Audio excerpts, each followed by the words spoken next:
Welcome to my video. This video will be a comparison to 3 tanks I usually use for my reptiles, and also these are most commonly found tanks and enclosures you would find in the industry. So to begin with, I'm going to start with glass tanks, specifically aquarium tanks, fish tanks that you convert into a reptile tank. These are not really terrariums, they're still aquariums, and the difference between the two is the glass. The aquarium tank, like this one, this is a reef tank. It's meant to be used to grow and keep reefs. It's called, another word for it's a frag tank that you can purchase at fish stores, aquarium stores, specialty stores. And there's also the commonly found fish tanks, like one of the popular brand name is Aquan. And the difference between a fish tank and a terrarium is, for one, the glass is very heavy for fish tanks, and for a very good reason, because you are filling this whole tank with water. It gets very heavy. Even for a 10-gallon fish tank filled with water, it's very, very heavy. Compared to a terrarium tank, the glass is not as heavy, is thinner, and it's easier to lift up, because you're not and they're not meant for you to fill it up with water. The way it's sealed for fish tanks is sealed for that reason. That way water can't get out and there are no leaks. Whereas in a terrarium, they are still sealed, the glass is still sealed, but they're not guaranteed to stay sealed if you push it with all that water filled in your terrarium. So if you're looking to house a turtle where you need a half basking spot or in a half aquatic environment, or like a water dragon, using a terrarium may not be suitable unless you have a specialized terrarium meant for both uses, and I'll show that to you in a second. So for fish tanks, they're commonly found. You can find them on Craigslist, find them anywhere. Used tanks are everywhere, sometimes even given away for free. The larger the tank, the harder it is to find, and the less willing the owner will give out for free. Okay, so the easiest ones to find are the 10 or 20-gallon fish tanks. I do not recommend fish tanks or aquarium tanks for snakes. Any animals that can climb glass and that can get out, even with lids that you can purchase, separate lids you can purchase, or even make your own. Like we made our own for Homer's tank. We made it with plywood and just, attach a mash lid, a cage lid on it. I would not do this for a snake. I would not do this for any reptiles that can climb, just because there's a chance that the locks will pop right off and they will escape. And another bad thing about fish tanks or glass tanks in general is they're very bad to hold, to be used to keep humidity, because almost all tanks, terrariums included, would come with a mesh top where all the humidity will fly right out of your tank. So animals like ball pythons and so forth that requires a level of humidity, to maintain a level of humidity, you would have problems trying to keep it in there. You still can do it. You just have to put plexiglass at the top, halfway, not completely, because you still need air ventilation. You don't want to close it to the point where there's no airflow. No airflow means you are encouraging mold. That is the worst thing you want in your cage. You do not want mold in your cage. So it's a delicate balance between having enough airflow to prevent mold, but you don't want too much airflow, then you lose all your humidity. And secondly, what the bad thing about tanks is heat. They're not good at keeping heat and temperature. compared to other enclosures like a wood enclosure or PVC enclosure. So that's another bad thing about it. But that doesn't mean fish tanks or terrariums are a bad choice. They can still be maintained. You can still use them for the right animals. They're best suited for animals that have low humidity requirements like corn snakes and sand boas and so forth. Even a Australian species like the northern blue-tongued skink or the children python, Woma python, animals that don't require too much humidity would still be okay. If you were to use it for an animal that needs more humidity, like a ball python, again, you can still make it work. It just requires more effort on your part. But I would not recommend fish tanks for snakes and animals that can climb. It's just not worth the risk. You don't want to come home to find out that your animal who spent 23 hours a day pushing that lid open finally succeeded, and then your animal's either gone or killed by your cat or your dog.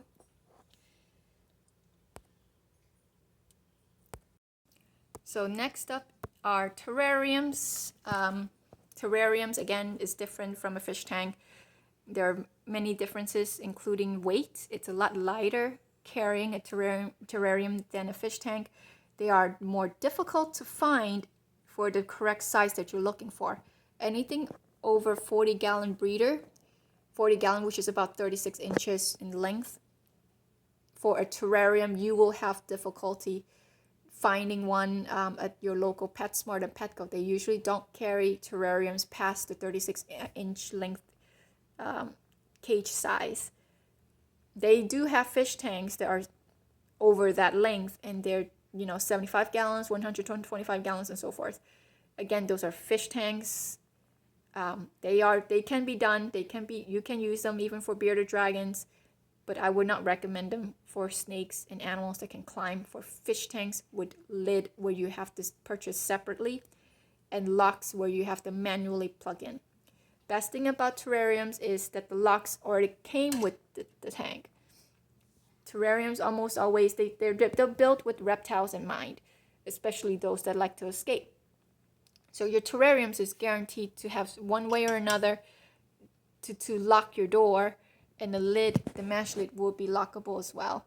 So this is a 75-gallon, a 4 foot by 18 inches, I think, 4 foot by 18 inches Repti habitat. This is actually a two-in-one terrarium where the bottom piece, this piece here, is thicker and meant for water. This can be used for turtle or water dragon. You can fill this up with water. There's actually a hole already pre-drilled into the bottom, so you can add tubing and whatever that you need to drain the water. Or in this case, I use it for my corn snake. This is my corn snake right here. That is Popcorn. She's just being very nosy. That's Popcorn. You can convert this into just all terrestrial enclosure. This was previously my bearded dragon enclosure. After he passed away, I gave it to my corn snake. And you can see this is actually a really good size for most snakes. 40-gallon breeder may work for some reptiles, but generally, in my experience, even for a corn snake, the bigger you can get, the better. Corn snakes are active animals. They're active, and for active reptiles, this would work. Maybe even a ball python, a big female ball python, it may even work. And the mash lid are locked. There are locks at the mash lid. You can take them out, or you can block one part here if you want to keep humidity. Just put black plexiglass on one section and make that work. And I recommend terrariums for reptiles. The only problem with terrariums is that they are more expensive than your fish tanks. They are definitely a lot more expensive than your fish tanks. And they're a little more difficult to find for the size that you're looking for. So this is a This is a 40-gallon breeder. This one is 36 inches across, whereas the one down here is the 75-gallon. This is an Exoterra brand. And besides having locks on most terrariums, they usually have front door opening. Most of them do, except for a few brands like Zilla. Zilla critter cages still have, even at the bigger sizes, opens only at the top. Exoterras, Zoomad, Repti Habitat usually have theirs open from the front. And this is lockable too. So this is all lockable. And there are holes here for extra ventilation. This is not a two in one. So this I cannot add water. This is strictly a regular terrarium. You can't add water in there. You don't want to even try to see if it would even hold water. And there's my other corn snake, corn dog. Corn dog is smaller than my female popcorn, so he gets this cage instead. But he's still a growing boy. If he gets to be even bigger, I may even upgrade him to a 75-gallon. So we'll see. And he knocked that over. Let me put it back. So terrariums, just like the fish tanks, they're, humidity flies right out unless you find a way to keep it in. Airflow is very important. They're great for low humidity reptiles. You can still make it work for you for high humidity species, but it will be difficult. You just have to find ways to keep the humidity in without compromising your airflow. And heat and so forth, heat sources to warm your enclosure properly may also be just as difficult. You can always add lights, and that's one great thing about tanks. These mash lids give you an option to add overhead lights. Turn this off. There you go. So you can have a basking light or a light at the top for viewing or for basking if you have a lizard that basks, or maybe even for your snake. So that's one great thing about tanks like this. You can do this, or you can add a UVB light. For enclosures like a PVC enclosures, you usually will have to ask the manufacturer to cut the mash lid for you, or else you have this option is kind of, you can't do this option on without cutting a hole at the top. And you also you can do this with a tub if you keep the tub lid open. I mean, it's doable. It takes a lot of heat to melt a tub. It's not recommended. Usually most people who use tubs and rack system, they use under the heat mat at the bottom. I use heat mat to heat my snake enclosures. I only use the basking light for basking lizards and so forth. So this is 75-gallon, 40-gallon breeder. This is where my sand boa is. This is a 2.5-gallon, I think. He's right in there. 2.5-gallon for my Canyon sand boa. These are actually really difficult to find. The smaller the size, the less common, less popular the size, the less you're able to find, and the more expensive this is. This was purchased years ago. Prices have gone up since then, and this was at the time $25 for a 2.5-gallon. It's about 12 inches across, and I think 6 to 8 inches this way. If you were to find one, and I did recently at an expo, they were asking close to $30. So prices have gone up for cages like this size. These type of caging is usually used for tarantulas, but as you can see, you can also use that for baby snakes. It helps them feel a little bit more secure. An alternative is to use a 6-quart tub, which give you about the same dimensions. That can work if you find a way to secure the lid for snakes that could escape, like colubrids. I don't recommend using tubs just because even for air holes, they may be able to get out. And it's just not, for me, it's not worth it. It's better just get a lid that can lock on its own. And this is a 29-gallon tall, about 30 inches across and 18 inches high. Tall meaning this tank is made specifically for height. So this is taller than your average 20-gallon long. This is a 29-gallon tall. And this is Bender, my children python.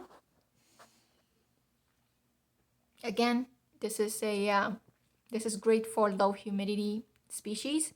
So you don't have to worry too much about humidity flying out or so forth. And I am able to be more flexible in terms of using substrate.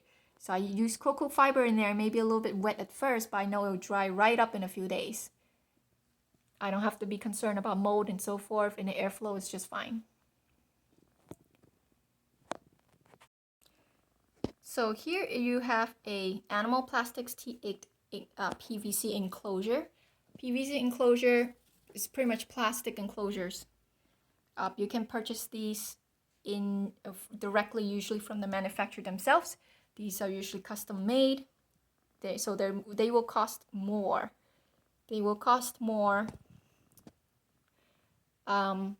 However, it depends. I don't want to say that it costs more all the time, because that's not true either. So for example, the T8, which is commonly sold by Animal Plastics, which is a great company to buy from. It's 4 foot in length and 2 foot in depth. The height is a little lower. And this is, I think, about $165 plus shipping. If you divide that up by how much space you get on floor space alone, okay, like let's say if you were to compare this to the 75-gallon habitat that I just showed you, the Repti habitat, which is 4 foot by 18 deep, I think, you get more out of this in price than you would with the Repti habitat.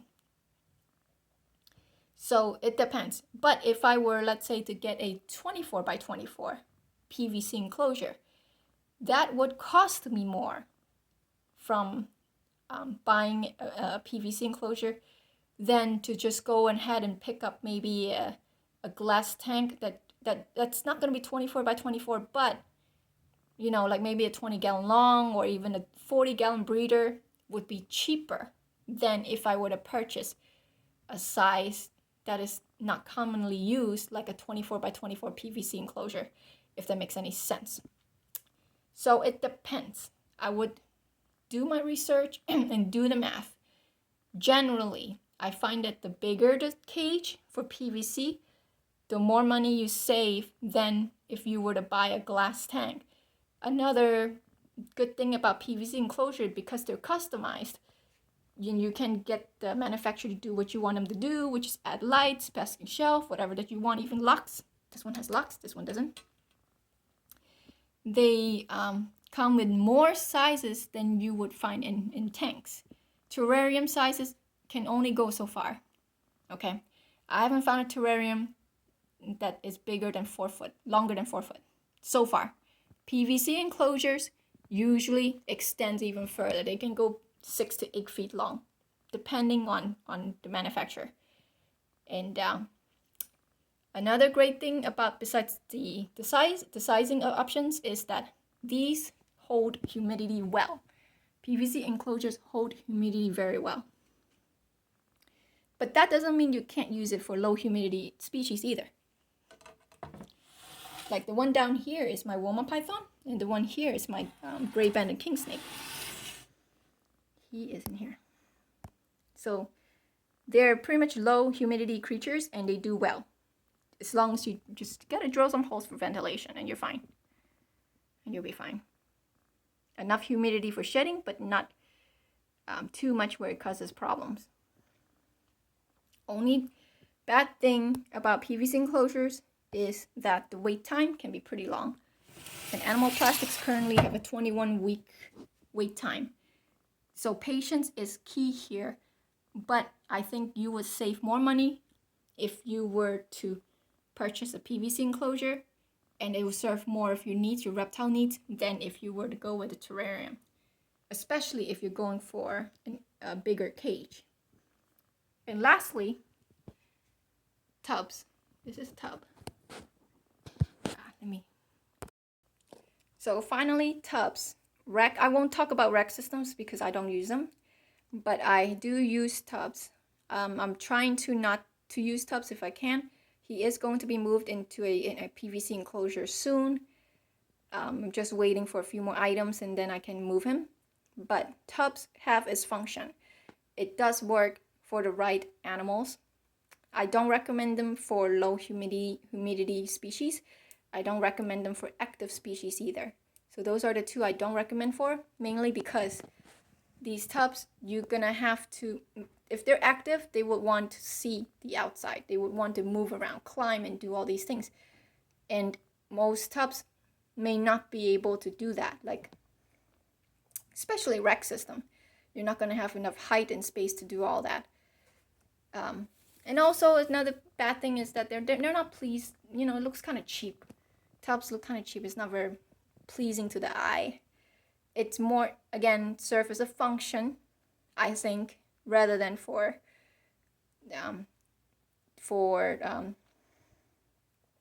anything else. And they have its good function. It's good for animals that need humidity. Ball pythons do well in tubs. I used to keep my ball pythons in tubs and they do very well. If I were to put them in the glass tanks, sometimes they don't. Sometimes, you know, the humidity is such a pain in the butt. Tubs, you don't have to worry about that. They automatically comes with about 50 to 70% humidity. So you don't have to worry about that. So they're great for animals that require high humidity. They're great for quarantine. Easy to clean. Pick it up, rinse it, you're done. That means it's so easy to clean. It's so light to carry it around. If you have an emergency, just pick up your tub and go. Very, very easy. And you can drill holes for ventilation. Drill all these holes for ventilation. And most animals do well in tubs. They really do. So it has this function. I'm not going to knock, you know, tubs and rec system. I know they have their function. I'm not against it. But as a pet keeper, I always encourage people, if you can do better, you know. Don't do it just because you can collect 50 animals, 50 snakes. Do it because it enriches the animal's life, because it serves a purpose that you couldn't do in a glass tank or in a bigger enclosure or something else, or in an alternative.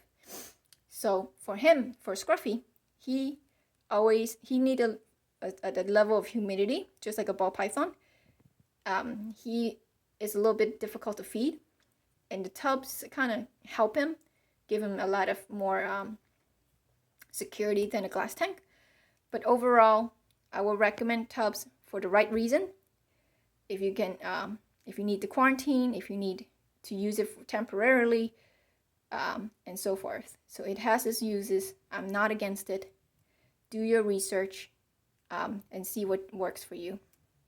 So I hope my video has helped you. I tried to compile as much information as I could in this video. Do your research. Again, there's not a one size fits all. You know your snake best. Always put your snake's needs before your own.